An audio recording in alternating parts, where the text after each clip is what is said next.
Every fall, many of us light match after match, burning piles of branches that could have nourished our soil for decades. In a single afternoon, we send future water and fertilizer up in smoke. High in the Alps, though, one farmer chose a different path. Instead of burning his wood, he buried it and ended up growing lemons into snow. Those simple mounds of soil became 20-year engines of abundance. No irrigation lines, no synthetic fertilizers, no constant struggle to keep plants alive. Just thriving crops in a place most people would call impossible.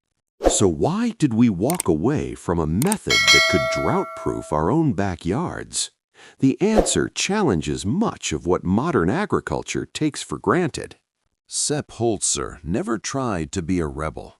He simply paid attention to the mountains, to the rain, to the soil beneath his boots. In 1980s Austria, that quiet observation sparked a storm. Inspectors showed up with clipboards and warnings, measuring his steep terraces and the ponds he'd dug without official approval.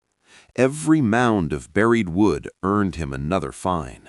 While his neighbors planted tidy rows in flat, government-approved fields, Holzer built hills from rotting logs and planted citrus where only spruce trees had grown before.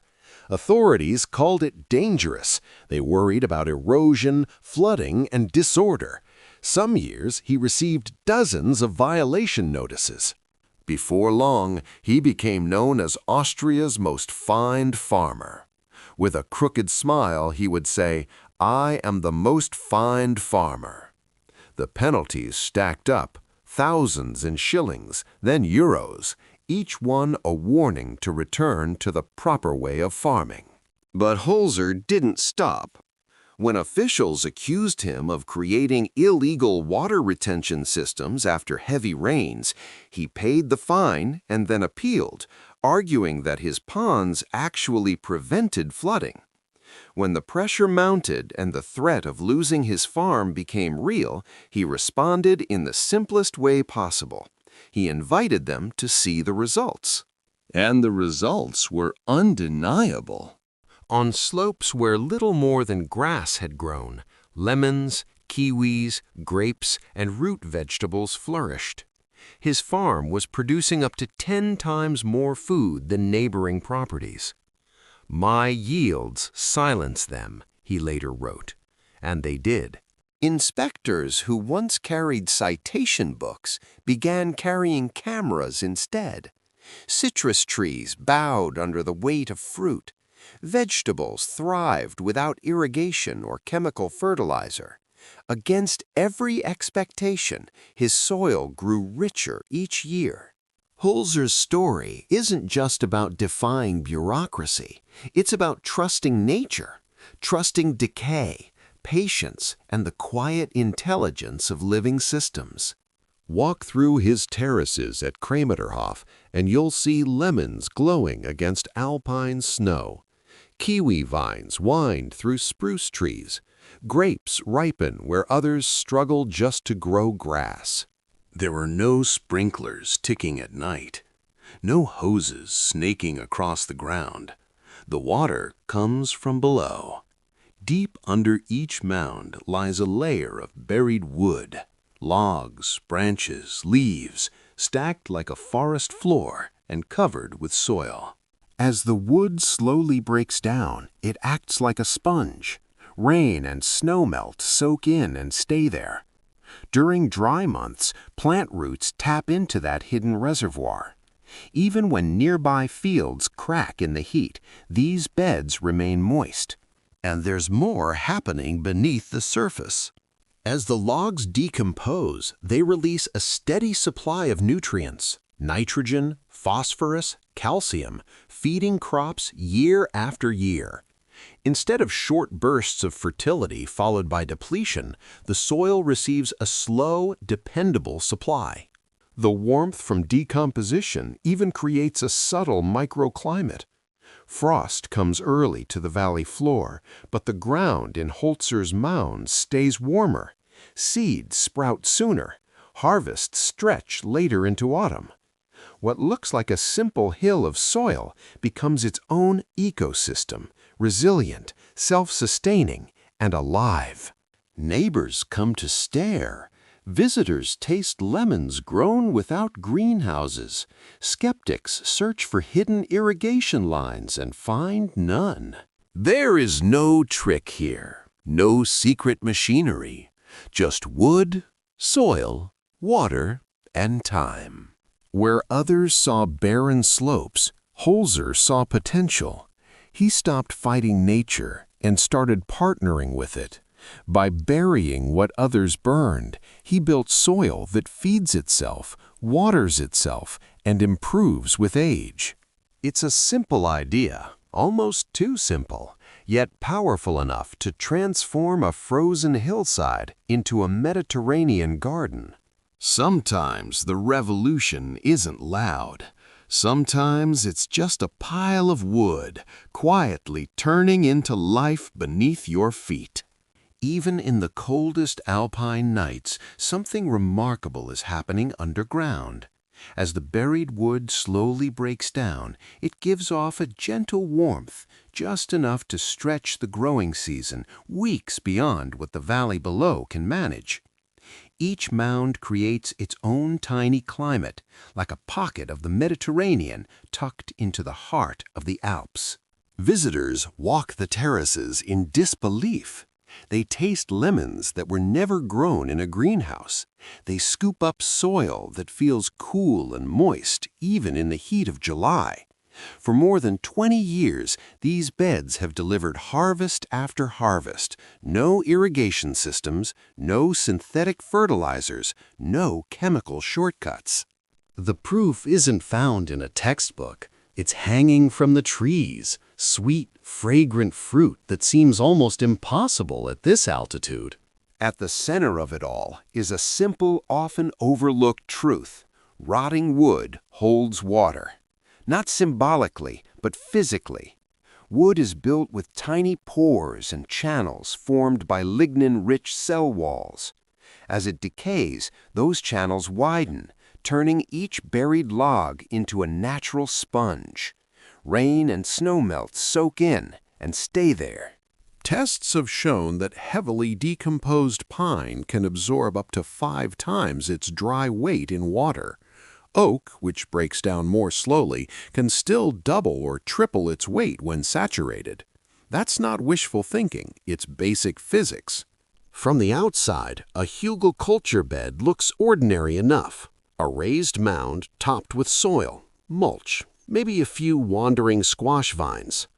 But push a moisture probe deep into the center during a dry July, and the story changes. While nearby gardens wilt and sprinklers run non-stop, the inside of the mound holds steady moisture, often between 40 and 60%. Even when the top layer looks dusty and cracked, the logs underneath are swollen with stored water, slowly releasing it upward to thirsty roots. It's like having a hidden reservoir beneath your feet, refilled every time it rains. The magic, if you want to call it that, lies in decomposition. As fungi and microbes break down the wood, its structure becomes lighter and more porous. Dense pine that once would sink in water transforms into something airy and absorbent. In one study, decayed pine dropped to just 0.18 grams per cubic centimeter, less than half its original density, and each gram could hold several grams of water. So even after weeks without rain, plant roots can still find what they need. For gardeners, that changes everything.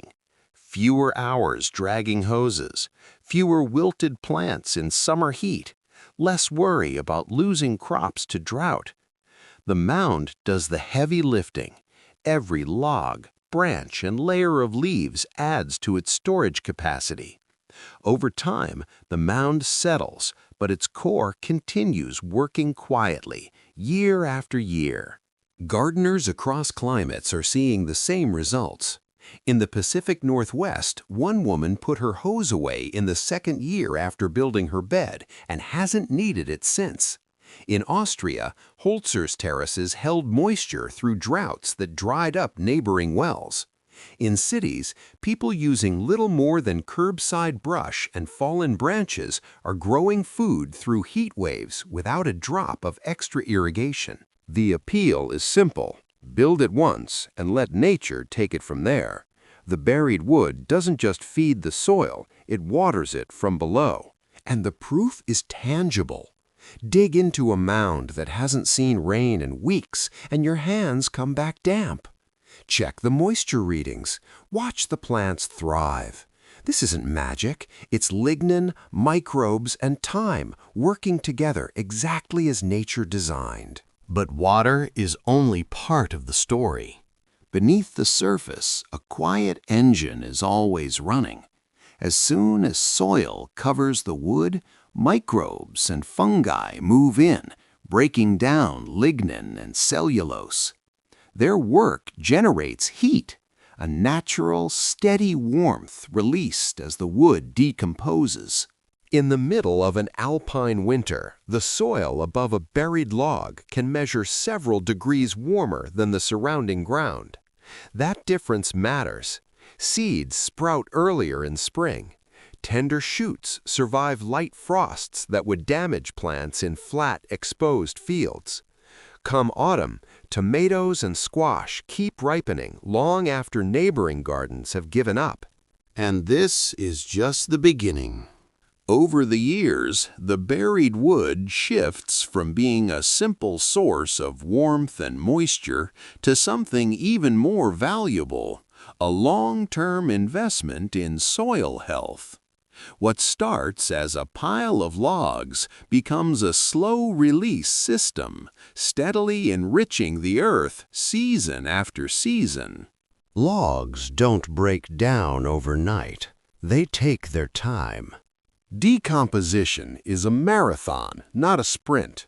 Hardwoods, like oak and maple, can take up to 20 years to fully return to the soil. But that's exactly the point. Over those years, the wood steadily releases nutrients, nitrogen, phosphorus, calcium, in a slow, balanced way that matches what plants actually need. There's no sudden burst of fertility followed by exhaustion, no boom, no crash, just a quiet, dependable supply. Each spring, roots push a little deeper and discover new pockets of nourishment. Each autumn, the mound settles slightly, richer at its core than it was the year before.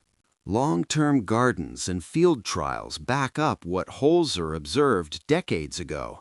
A well-built hugelkultur bed can feed crops for 20 years or more without added fertilizer. The nutrients aren't washed away by rain or scorched by sun. They're stored inside the wood itself, released gradually as microbes do their steady, patient work. Even 10 years in, soil from the center of a mound can test higher in nitrogen and phosphorus than the surrounding ground.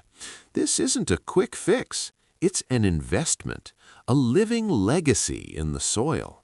And the science behind it is beautifully simple.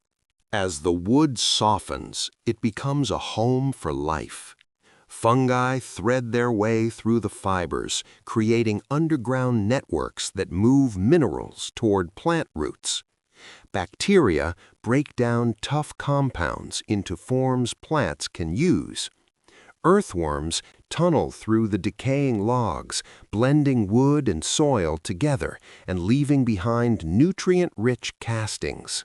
It's like an underground orchestra. Each organism plays its part, and together they transform dead wood into vibrant, living fertility. For the gardener, that means less effort and more reward with every passing season. No hauling heavy fertilizer bags, no worrying about worn-out soil. The mound feeds itself. It even warms itself, quietly, automatically. It's a system built on patience and trust. Trust that slow processes can create lasting abundance.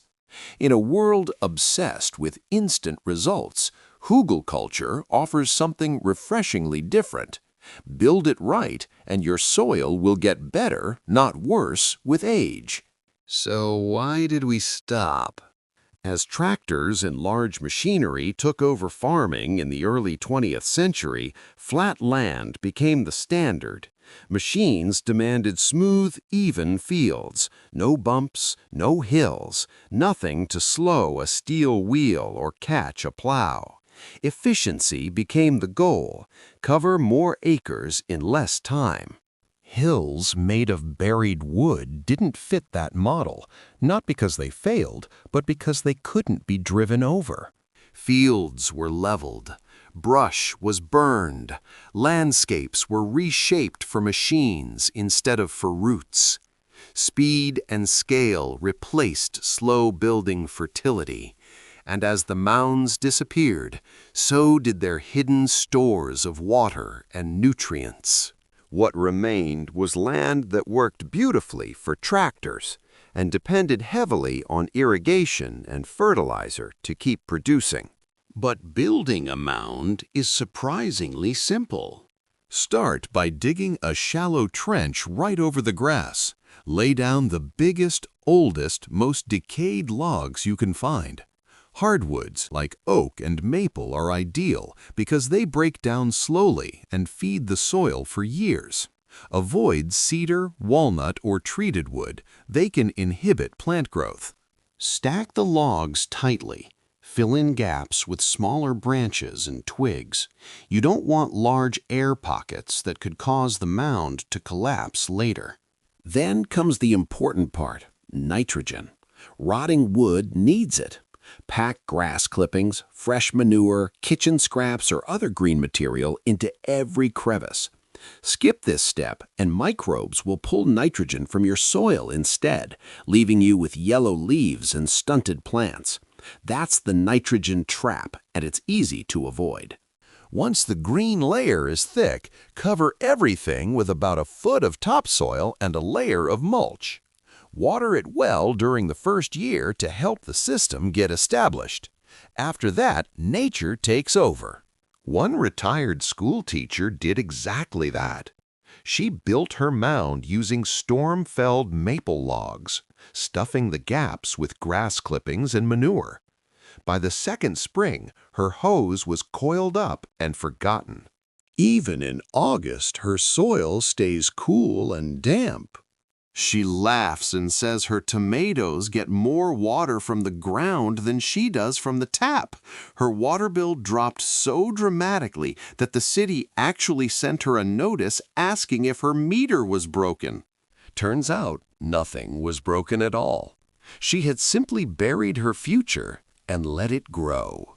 One budget-minded homeowner looked at last year's brush pile and saw possibility. Instead of hauling it away, he shaped it into a winding garden bed that curved through his backyard like a small living path. He tracked every expense. No more store-bought fertilizer. No more standing outside with a hose every weekend. Just kitchen scraps, fallen leaves, and layered organic matter tucked into the mound. By the end of the first season, he had the biggest harvest he'd ever grown, and the money he saved easily covered his seed order twice. Of course, not every story begins that smoothly. One permaculture enthusiast planted her new mound with high hopes, only to watch her seedlings turn yellow and stall. She had relied on the wood alone and skipped adding nitrogen-rich material. The lesson came quickly. Freshly buried wood needs nitrogen to break down, and without it, plants can struggle. She added grass clippings and a wheelbarrow full of compost. Within weeks, the bed transformed. The plants greened up, growth took off, and the once disappointing mound became one of the most productive spots in her garden. Today, it grows peas and squash without a trace of deficiency. The message that keeps surfacing is simple. Bury the wood and the soil will repay you for years. Meanwhile, droughts are becoming more common and fertilizer prices continue to rise. Yet every year, countless piles of branches are still burned, potential water reservoirs turned to ash.